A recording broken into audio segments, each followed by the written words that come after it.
अस्सलाम वालेकुम viewers, programme news views के साथ मैं हूं आपका मेज़बान जमशेद रिजवानी। नाज़रीन, पंजाब अपनी सियासत, सकाफ़त और ज़राअत की वजह से पहचाना जाता है। आज हम अपने प्रोग्राम में बात करेंगे कि ज़राअत के हवाले से इस वक्त पंजाब में जो अहम इशूज़ हैं वो चल क्या रहे हैं। और हमारे साथ मौजूद हैं डॉक्टर अंजुम अली भुट्टो साहब, जो डायरेक्टर जनरल ज़राअत पंजाब हैं। अस्सलाम वालेकुम डॉक्टर साहब। डॉक्टर साहब, हम बराह रास्त आते हैं पंजाब की गंदम की इस वक्त की सूरत हाल पर, कि जो यूरिया का इफ़ेक्ट रहा, उसकी किल्लत रही या अनअवेलेबिलिटी रही, उसकी वजह से मसाइल पैदा हुए। तो एक सवाल पैदा हुआ कि शायद गंदम की जो पैदावार है उससे मुतासिर हो सकती है। वाकई ऐसा है या आप समझते हैं कि नहीं, ऐसा नहीं है? देखिए जी, इस साल पिछले सालों की तरह पंजाब में नेशनल एग्रीकल्चर एमरजेंसी प्रोग्राम लागू है। और नेशनल एग्रीकल्चर एमरजेंसी प्रोग्राम के अंदर गंदम, गन्ना, राइस और ऑयल सीड्स ये पहले फेज में और कॉटन दूसरे फेज के अंदर शामिल है। और इसी हवाले से गंदम के ऊपर पंजाब गवर्नमेंट की स्पेशल जो है वो प्लानिंग है। और आपने देखा होगा कि पिछले 3 साल से पंजाब में गंदम की पैदावार 1,83,00,000 से बढ़ के 2,09,00,000 तक हुई है। यकीनन इस साल भी पंजाब में गंदम एक बड़े चैलेंज के तौर पे है।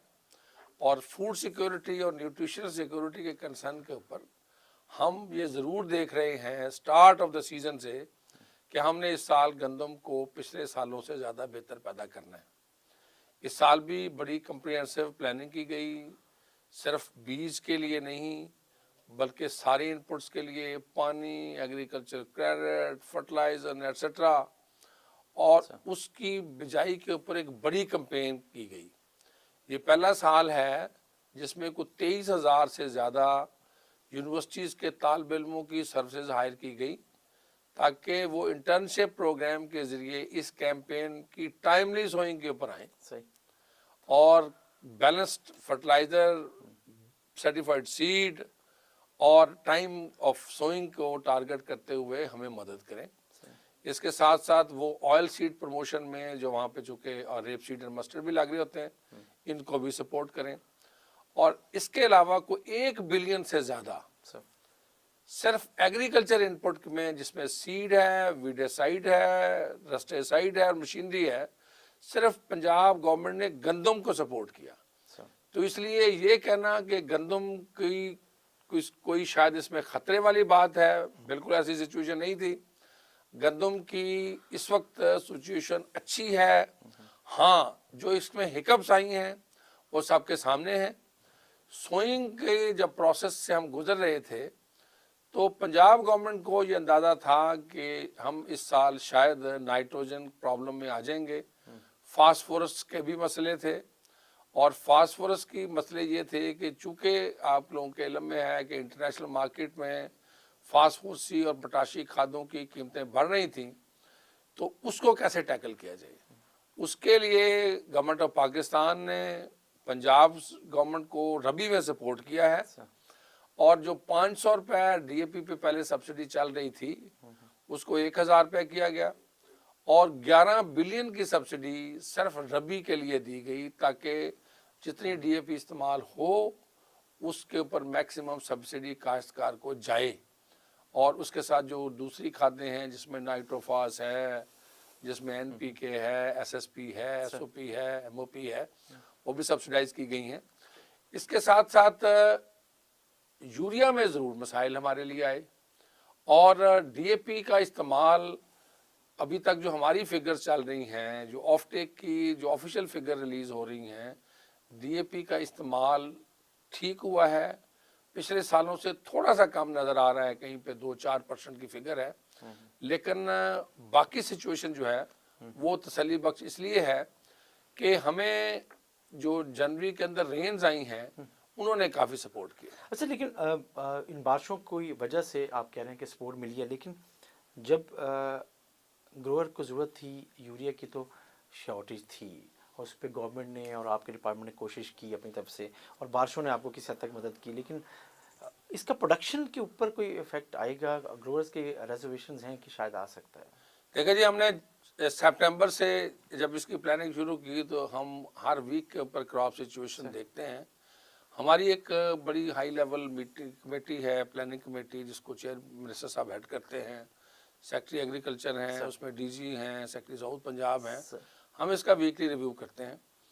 स्टार्ट के ऊपर जो अक्टूबर नवंबर की रेंज थी उसकी वजह से हमारी परेशानी ज़रूर थी, क्योंकि अक्टूबर नवंबर रेंज में हमें जो रेनफेड एरिया है वहाँ पे मसाइल थे।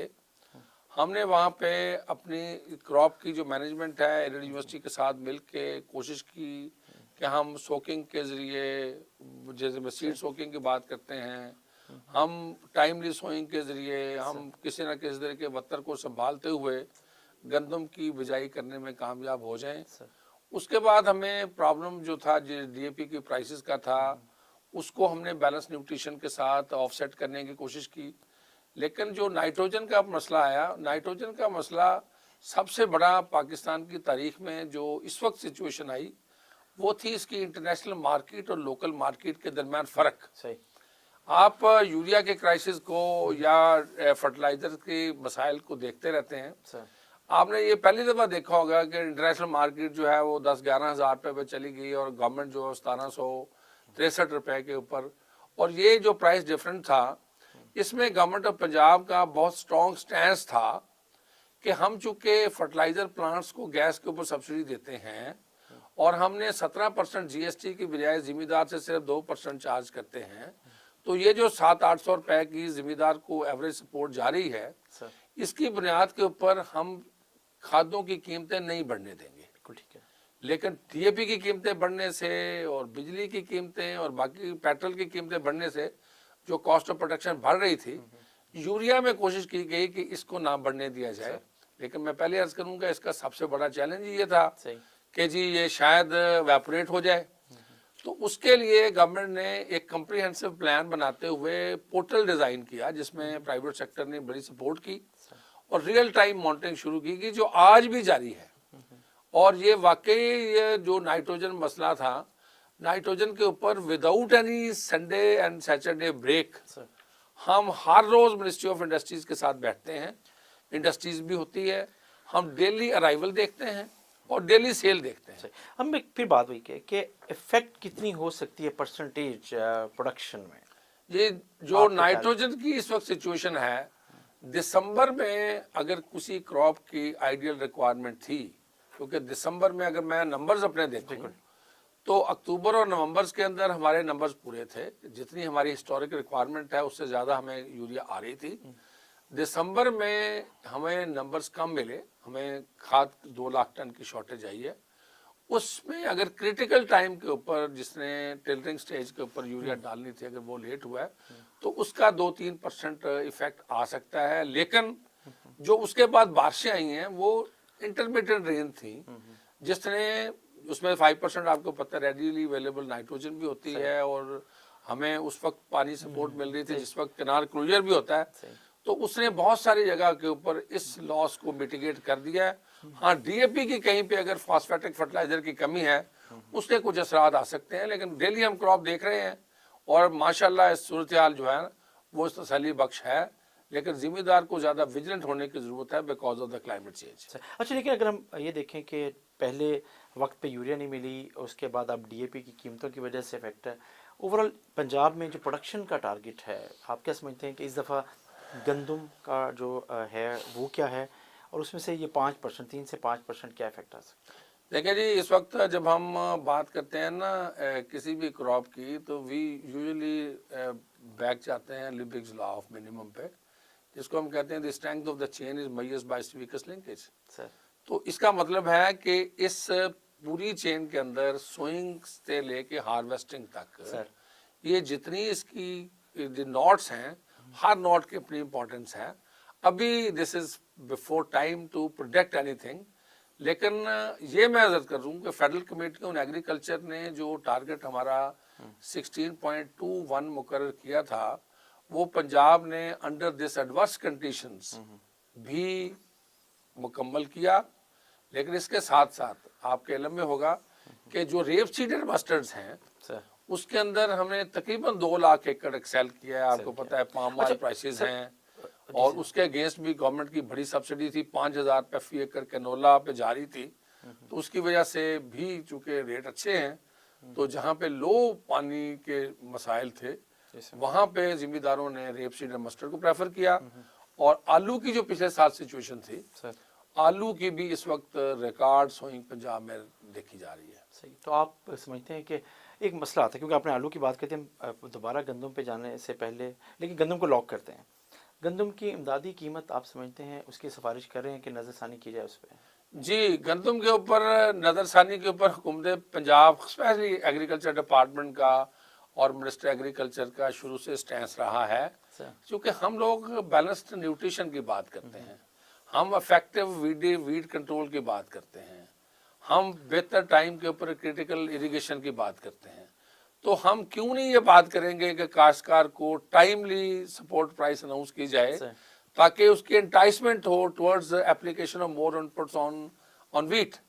तो हम शुरू से ही स्टार्ट ऑफ द सीजन के ऊपर जब हमने वीट प्लानिंग की थी उस वक्त से ही एक अच्छी कीमत की बात कर रहे हैं और अब भी बात कर रहे हैं, और मैं उम्मीद कर रहा हूं कि गवर्नमेंट जल्द से जल्द इसकी कीमत अनाउंस करेगी।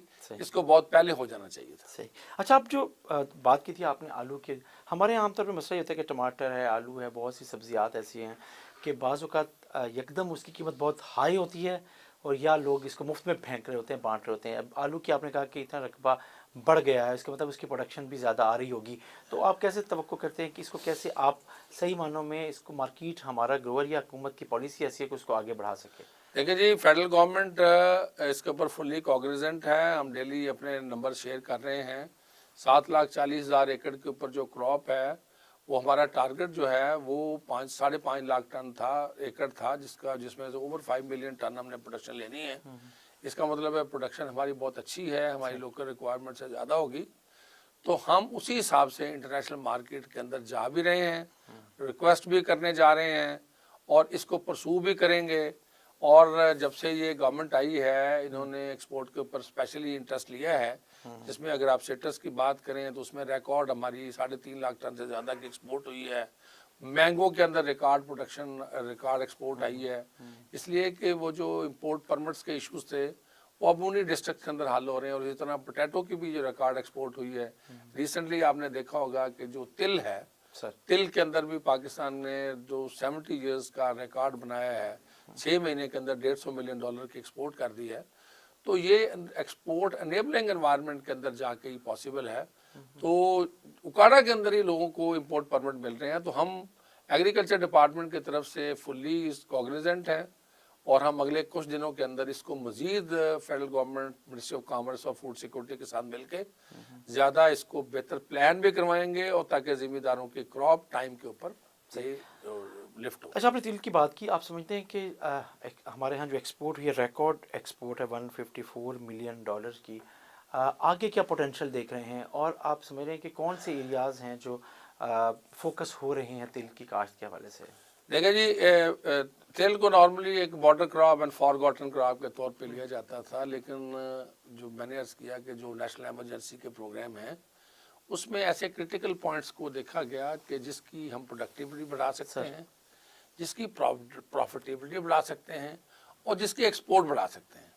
इसके अंदर टारगेट जो था वो वीट थी, टारगेट राइस था। अब राइस में भी देखेंगे कि राइस के अंदर भी हमारी रिकॉर्ड प्रोडक्शन है, पहले 3 साल के अंदर आ रही है, क्योंकि राइस में सीड के ऊपर सपोर्ट चल रही है। राइस मैकेनाइजेशन को टारगेट किया जा रहा है। ट्रेडिशनल जो मैनुअल प्लांटिंग है उसको मैकेनाइज प्लांटिंग में जा रही है। इस तरह शुगर केन के अंदर भी जो प्लांटेशन है वो मैकेनाइज हो रही है, इसके सीड के ऊपर खासी तवज्जो दी जा रही है। इसका मतलब है कि हम पर एकड़ प्रोडक्टिविटी के ऊपर बात कर रहे हैं ना। इस साल को 750 मन जो है पर एकड़ प्रोडक्टिविटी पंजाब में है, जो आज से 5-7 साल पहले 550 मन पे थी। इसी तरह जो कैनोला है या सेसमी है जिसे तिल कहते हैं या सनफ्लावर है, इसके ऊपर गवर्नमेंट का एक सपोर्ट प्रोग्राम है। सेसमी सीड के ऊपर हम 2,000 रुपये फी एकड़ सब्सिडी दे रहे हैं। ये क्रॉप खरीफ में लगती है। मेरी काश्तकार भाइयों से गुजारिश होगी कि जहाँ पानी की कमी है सर, वहाँ पे सेसमी को एज एन अल्टरनेट क्रॉप के तौर पर लाएं। आप अगर आप मोटरवे पे ट्रैवल करें, आप हमारे बखर और लिया डिस्ट्रिक्ट में ट्रैवल करें, तो आपको ये मैसिव क्रॉप नज़र आएगी। तो ये क्रॉप जब इसको प्रमोट किया गया, इसके ऊपर सब्सिडी की गई, जिम्मेदारों को प्रोटेक्शन प्लान दिए गए, टेक्नोलॉजी दी गई, इसकी एग्रेसिवली हमने प्रमोशन की प्रोडक्शन टेक्नोलॉजी की, और इसको जनाब जब फेडरल गवर्नमेंट ने सपोर्ट करके एक्सपोर्ट किया, तो इसीलिए ही इसका एरिया जो है ना वो बहुत लिमिटेड एरिया से अब तो 3 लाख एकड़ से ज़्यादा की क्रॉप बनी है पंजाब में। तो इससे मैं मजीद पोटेंशियल देख रहा हूँ, क्योंकि इस साल पंजाब स्टेट काउंसिल ने इसकी नई वैरायटीज अप्रूव की हैं जो ज़्यादा हाई यील्डिंग है, TH18 है, TH16 है शायद। तो ये इसमें भी देखा जा रहा है। आज जो मेरे लिए जिम्मेदार को ऑफर करने के लिए है वो सनफ्लावर है। सनफ्लावर के ऊपर गवर्नमेंट ऑफ पंजाब की 5,000 रुपए की सब्सिडी है अगर फी एकड़। अगर कहीं पे जिम्मेदार ने गंदम जो ले या नहीं लगाई या खाली रकबे हैं, वहाँ पे फर्स्ट प्रायोरिटी के तौर पे वो सनफ्लावर लेके आता है। और आपको पता है कि हमारी जो गोल्डन ट्रायंगल है वो मुल्तान, बिहाड़ी और भावलपुर होती थी, इसके इर्द गिर्द या मुजफ्फरगढ़ का कुछ एरिया था जहाँ सनफ्लावर बहुत ज़्यादा लगती थी। तो इस एरिया के अंदर या बाकी पंजाब के एरिया के अंदर जो काश्तकार सनफ्लावर को अडॉप्ट करेगा, ही विल हैव ए 5,000 रुपये पर एकड़ सब्सिडी। और वो सीड के ऊपर सब्सिडी है, लेकिन आपने पता है पाम ऑयल प्राइसेस जो $5,300 पर टन के ऊपर चली गई हैं, उसका भी एक इम्पैक्ट आया है कि जब फार्मर को ऑयल सीड में भी ज़्यादा प्रॉफिट हो रहा है, तो उससे सबसे ज़्यादा जो इस वक्त बेनिफिट कौन ले रहा है, उस वक्त से बेनिफिट जिम्मेदार ले रहा है। और महकमा ज़राअत की कोशिश है कि सोशो इकोनॉमिक कंडीशन एक गांव के अंदर बेहतर की जाए। अच्छा, लेकिन जब हम बात करते हैं सनफ्लावर की, एक बूम आया सनफ्लावर में भी आया था, मक्की के हवाले से भी था, लेकिन एकदम लोग एक या दो सीज़न के बाद कोई क्राइसिस आता है तो उससे हट जाते हैं और एक आपके पास दोबारा नए सिरे से मेहनत करनी पड़ती है। मक्की का भी ऐसे ही है इस एरिए में कि बहुत फ्लोरिश हुआ, लेकिन एकदम 1-2 साल से फिर थोड़ा डिक्लाइन आया। तो आप कैसे मेंटेन, कैसे आप कैसे समझते हैं कि कर रही होंगी चीज़ें? देखिए, मक्की के अंदर अभी इस वक्त जो प्रोडक्शन के लिए सीड के प्रॉब्लम्स हैं। सीड मक्की की जो इनकलाब है उसमें सबसे बड़ा किरदार सीड का था। रेट नहीं मिला था लेकिन उसके सीड, हाँ, सीड ने मक्की को 22 मन से 100 मन पे ले गई। और अगर आप देखें कि यही जो स्प्रिंग क्रॉप अभी लगने वाली है, जिसमें महकमा ज़राअत पूरी कोशिश कर रहा है कंपनियों के साथ मिलके कि हम क्वालिटी सीड जिम्मेदार को देने में कामयाब हो जाएं, क्योंकि क्वालिटी सीड ही उसको अच्छी प्रोडक्शन की जमानत देता है। इसके अंदर प्राइसिंग के, क्वालिटी के जो कंसर्न है, उसकी वजह से जिम्मेदार को कुछ कॉर्न के अंदर प्रॉब्लम्स आए हैं, कुछ मार्केटिंग के मसाइल भी हैं।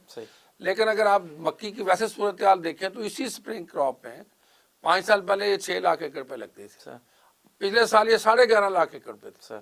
एंड वी आर एक्सपेक्टिंग कि ये 11.5 से ऊपर चले जाएगी। अब 5 मिलियन टन की क्रॉप ये पंजाब में स्प्रिंग के लिए हो गई है।